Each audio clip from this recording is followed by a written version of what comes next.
आइए सीधे आपको लिए चलते हैं टोक्यो, जहां पे इंडो पैसिफिक इकोनॉमिक फ्रेमवर्क को लॉन्च किया जा रहा है। Largely written in Indo-Pacific, in our region. The Indo-Pacific covers half the population of the world and more than 60% of the global GDP.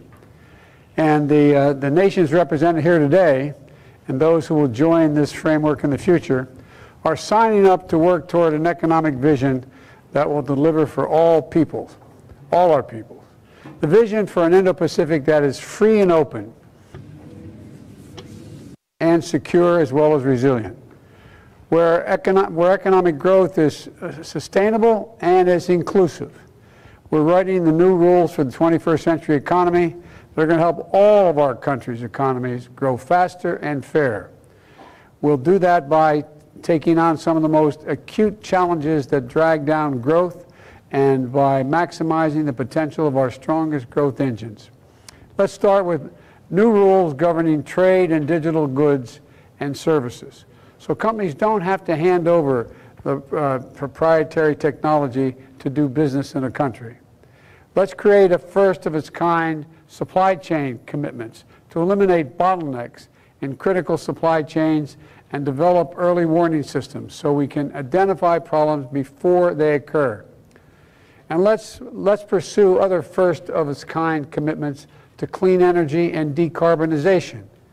The climate crisis is an existential threat that is costing us trillions in economic damage, but there's also incredible potential and opportunity to solve problems and create good jobs by transitioning to a clean energy economy.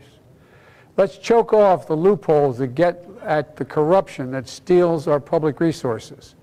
It's estimated that corruption saps between 2 to 5% of global GDP. It exacerbates inequality.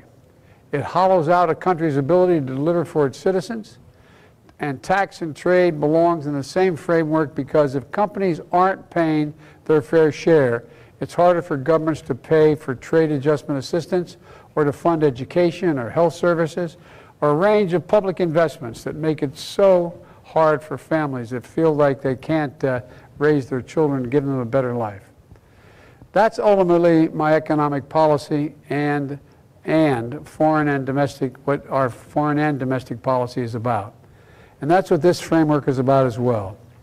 So starting today with 13 economies, economies that represent diverse sets of perspectives as we work on pursuing our common goals. That's critical because a key to our success will be the framework's emphasis on high standards and inclusivity. This framework should drive a race to the top among the nations in the Indo-Pacific region. And I want to be clear that the framework will be open to others who wish to join in the future if they sign up and meet the goals and work to achieve those goals. I'm glad to have seen so many of you in person the past 2 weeks. At the U.S.-ASEAN Summit, I saw many of you in Washington and during my travels to Asia, and I'm eager to hear from each of you today. I thank you for taking the time to be part of this framework launch, and let me close by saying the United States is deeply invested in the Indo-Pacific. We're committed for the long haul, ready to champion our vision for a positive future for the region, together with friends and partners, including the nations in this room and on the screen. It's a priority in our agenda, and we're going to keep working to make progress with all of you every day so that we can deliver real, concrete benefits for all our people.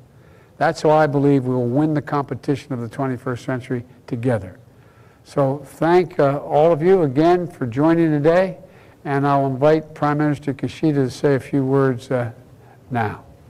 Mr. Prime Minister. Thank you, Joe.